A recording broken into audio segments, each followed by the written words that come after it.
Magandang hapon sa ating lahat guys, sa pagpapatuloy ng ating video dito sa aking ginagawang terrace garahe dito sa aking bahay.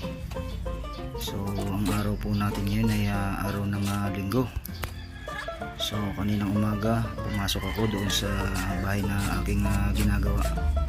So dahil linggo hanggang alas 3 lamang ang aking trabaho doon, kaya pag uwi ko ngayong hapon, so bali nagpahinga lamang ako ng isang oras.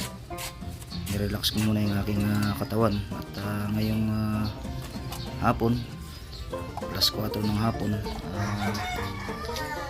nagprepare naman tayo ng halo pambuhos dito sa flooring ng terrace garahe na ating ginagawa. So ito, kung mapapansin niyo, sinimulan na natin maglatag ng halo. So ang halo na ating pinrepair, isang semento at 3 puno ng supot ng semento na buhangin, at isang sakot kalahati na graba. Sako ng semento rin guys ang ating ginagamit na pansukat dito sa ginagawa nating flooring. So kung mapapansin nyo guys, matapang itong ating halo. So, kinakailangan kung gusto niyo matibay ang ating maging flooring sa ating bahay, kailangan guys ay matubig yung ating halo, yung talagang pambuhos siya, hindi siya yung halo na makunat. Kasi kung makunat guys ang ating gagamitin na halo sa ating pang-flooring, ay madali itong bumitak at mahina ang kapit nito guys sa ating puting. Yan. Kaya dapat guys matubig ang ating gagamiting halo, at nang sa ganun madali din nating maikalat ang halo sa paggamit natin ng rodela. Kapag ito ay ating hinagod, ating itong pinatag or binuli ng rodela, madali siyang hagudin. Yan. At ang aking ibang pamamaraan pa ay bukod sa malata na ang aking halo, binubuhusan ko pa ito ng tubig bago ko ito haplusin ng rodela para mas madali natin siyang mailatag. Sa paglalatag naman ito guys, kinakailangan makuha natin yung pantay doon sa tansi na ating guide, at kinakailangan ay hindi masyadong mabigat ang hagod natin ng rodela, upang yung rodela natin guys ay hindi manikit doon sa ating hinahagod na semento. Yan. So kinakailangan ikalat muna natin siya, at kung merong sumasabit na mga bato na tinatama ng rodela, atin itong pinupukpok palubog at hinahagod uli natin ng rodela para matakpan yung batong umuslik doon sa ating hinahagod na semento. Yan. At kung sakali naman guys na makuha na natin yung level nitong tansi, at matubig pa itong ating flooring, so hihintayin muna natin na matuyo yung ating flooring bago natin uli siya haplusin ng rodela. Kasi kung basa pa ito at pinilit nating haplusin ng rodela, ay hindi natin makukuha ng patag ang ating hinahaplos ng rodela, sapagkat maninikit lamang itong ating halo dito sa rodela. Kaya mas mabuti na ating patuyuin ito hanggang sa mawala yung basa niya sa ibabaw.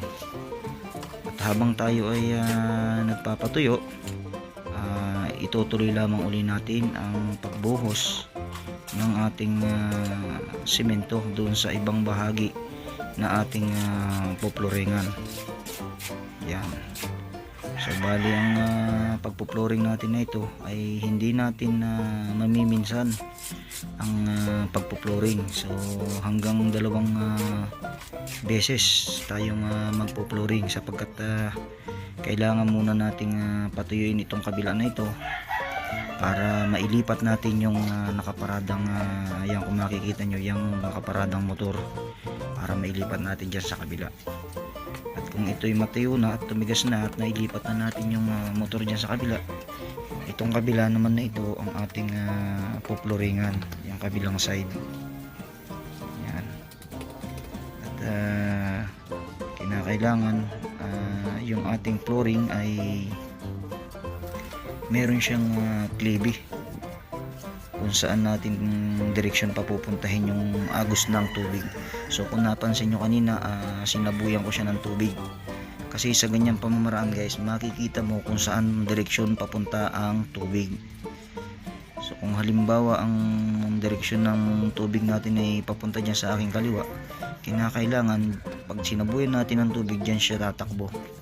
Dyan natin malalaman kung saan tatakbo ang tubig at atin itong hahaplusin ng rodela para makuha natin yung tamang klebe nitong flooring na ating pinoploringan.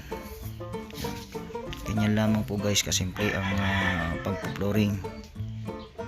Kinakailangan muna nating patuyuin ito para mapantay natin ng mahusay itong ating pinoploringan.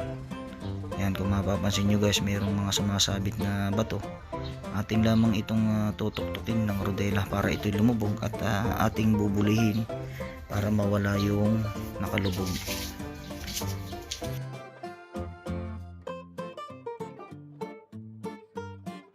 Alright, ito na guys yung ating pinularingan kanina. So bali nag-start tayo kanina ay alas 4 ng hapon. So bali ngayon ay 5:16. So bali 1 and 15 hours. Yan. So kung mapapansin nyo, medyo mataas mo sa lugar na yun, pababa dito tubig. Yan. Para in case na umulan man na malakas, umanggi, syempre hindi maiwasan na pumunta dito yung tubig na yung galing sa ulan, yung anggi, para hindi siya naiipon sa isang lugar lang, para dito lahat siya pupunta. So nagbaba lang tayo dito ng 1 cm mula doon. So ang kapal lang ng ating flooring ay 5 cm. 5 cm. So bali 2 inches. Yan. So bali isang semento ang ating naubos dito. Yan. So bali rough finish lang ito guys. Hindi natin ito pinuruhan. Yan. So bali kasi pagdating ng maraming panahon kikinis din naman yan pagka panay nadadaanan. Hindi naman maselan itong lugar nito kasi garahe lang ito. Kaya tama na yung rough finish.